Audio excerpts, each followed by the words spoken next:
as I referenced before, I think there are two running backs that everybody feels relatively confident about their chances of being taken in round one of the 2015 NFL Draft. The first one is Todd Gurley from Georgia, who I've already done a scouting report on, and the other one is the individual I'm going to talk about today, and that is Melvin Gordon, the old Wisconsin Badger.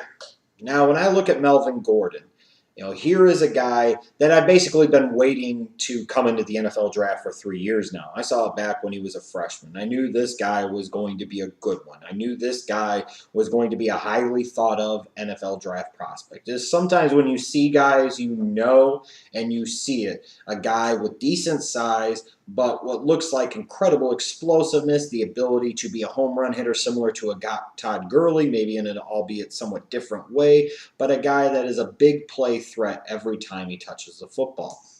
And I look at a guy like Melvin Gordon, and there's a lot to like about him when you watch him. Well, first and foremost, even before you get to the film, it's the fact that when you look at the system that he was in Wisconsin, and the fact that really until this year, he had never really been the true kind of bell cow back. He was splitting carries with Monte Ball and James White, and then James White. So he doesn't have the type of wear and tear on his body that some type of big name running back prospects like him would usually have because of the system that he came from, because of the other talent that was at the running back position the past couple of years at Wisconsin. When I look at him on film, though, here's what I like. I see a guy with great vision. I mean, it just seems like he has really, really good vision, the ability to see what's there and sometimes see what isn't there, but what is going to come and be there. And that's a very important skill to have. A guy with great cutback ability, so the ability to not only see something, but be able to do something about what he sees. Here's a guy that has good elusiveness in the open field. I think is a guy that, can be counted on to be there consistently, hasn't dealt with a lot of injury problems, a guy that runs hard, which is something that I always like, and he does a better job of breaking tackles than maybe even I will give him credit for. He's not going to blow through a bunch of tackles like Todd Gurley, but sometimes the way Melvin Gordon makes extra yardage happen and breaks tackles is by avoiding the contact to begin with, or sitting there and getting himself into a position where he throws the defender off, and instead of them getting a square hit on him, they're grabbing at his shoelaces, and he takes a 3-yard run into a 5-yard run, so on and so forth. I really like his ability once he gets a crease, once he gets an opening, to be decisive and hit it. And then once he hits it and he gets into the open field, he has very, very good initial quickness in my mind to affect some big plays happening. When you look at a guy like Melvin Gordon, he's the type of guy that I look at him and I say, if he played in certain systems, like let's say for a Gary Kubiak in that zone blocking kind of one-cut scheme, I might be talking about him as a Hall of Famer someday. Because to me, he just looks like he would fit that so tremendously well. And his ability to run out of different types of formations, even though they did run a lot of power formations at Wisconsin, he's a guy that could also run out of the shotgun. He could run out of offsets. He could run out of a lot of different formations, providing you a lot of offensive versatility.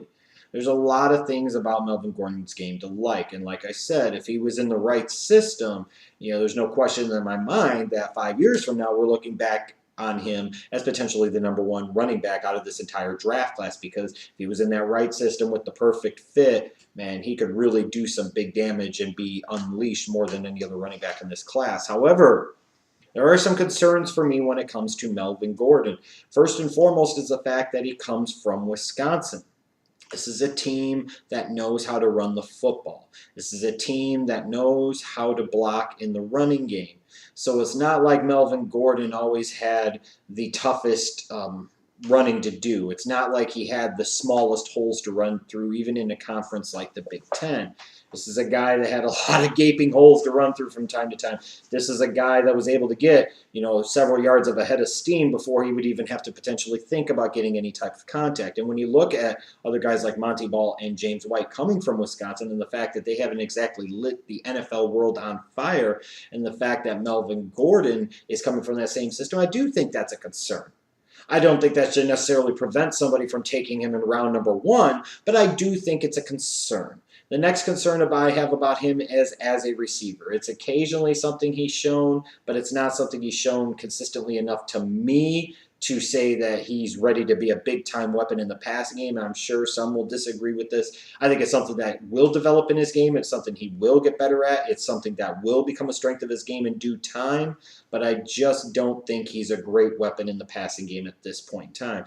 Another concern I have about him is for all the talk about his speed and his explosiveness, I don't think he's as fast and explosive as people might think. Maybe he looks faster and more explosive because of the conference that he plays in, a conference built more off of size, strength, physicality, and power than lean, mean, sex machine speed and quickness.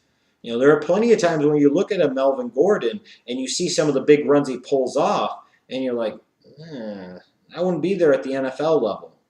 He got 40 there. He might have only got 10 or 15 there. He's still a home run threat. I just don't know that he's as much of a home run threat as many have led you to believe, henceforth why you've had so many Jamal Charles comparisons. There's a lot of comparisons between his game and Jamal Charles, and I think some of them are appropriate and some of them are frankly a bit off the mark. Again, when you're looking at a guy like Melvin Gordon, I do have concerns what happens if he gets to a team with an inferior offensive line that's not opening up the same type of holes like he had at Wisconsin. Is this the type of guy that you really want to pound between the tackles 20 to 25 times per game? Is he that type of guy? And while he doesn't have a ton of mileage on his body necessarily, there is also the concern is he the type of guy that could really truly be a bell cow back at the National Football League level? Is he going to be able to really lower his shoulder and get those tough yardage when they are really needed? Like I said, I think he runs hard. He runs with good effort. He does a good job of displacing defenders from their comfort zone when they're trying to tackle him. However, I think there are times where it can be somewhat easy to get Melvin Gordon down when you do have one squared up on him. Now, in terms of comparisons, you have heard the Jamal Charles comparisons to Kingdom Come. Similar size, talk about similar speed, similar types of skill sets, to which I say I don't see quite that.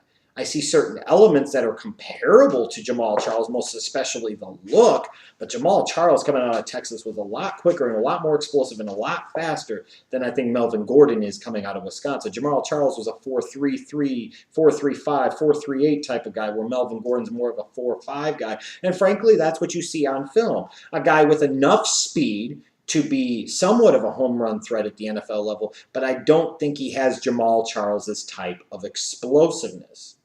I just don't. However, again, there are some comparisons to be made there. I still think Melvin Gordon is a worthy prospect of being taken in the first round for certain teams. I think he's a guy that I'd be stunned if his name wasn't called on day one of the draft. I think there are plenty of teams from a Detroit to a Dallas that could look at this guy, in Arizona perhaps even, and look at him as being a day one kind of impact difference maker.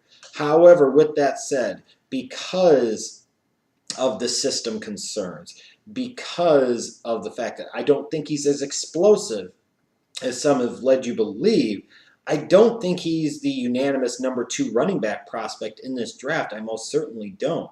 And in fact, I only grade him as my number 4 prospect in this 2015 NFL draft. And for me, that makes him more of an early to mid second round pick than it does a mid to late first round pick. Now, again, I'm sure a lot of people will disagree with me, and that's fine. Only time will tell. We could all be wrong. We could all be right. Who the hell knows? However, I won't begrudge a team for taking Melvin Gordon late in round number 1 because this is a talented running back class. I think Melvin Gordon is a very talented running back. And again, you're talking about, let's say he potentially gets in a system where he's playing in, let's say, a Dallas, for example. You imagine what the hell he could do behind that offensive line. You're going to be saying DeMarco who? DeMarco who indeed. Melvin Gordon will still be, in my mind, a very, very productive running back at the NFL level. And if he gets in the right situation, in the right team, in the right system, with the right fit and the right pieces around him, we could be looking at him 5 years from now, after all is said and done, being viewed as the best running back out of this 2015 NFL draft. It's just based off of what I've seen out of him on film, especially with his biggest bugaboo of all, in my opinion, which is ball security. Now, this is a guy that had a propensity to put the ball on the ground. That's concerning because that's the type of stuff that gets a player in the coach's doghouse really quickly. And no matter how talented or explosive you might think he is, if the guy doesn't have the ability to hold on to the football, can you really count on him? Can you really trust him? And that's a big thing for me. And that's why I have him as the number 4 rated running back in my 2015 NFL draft class.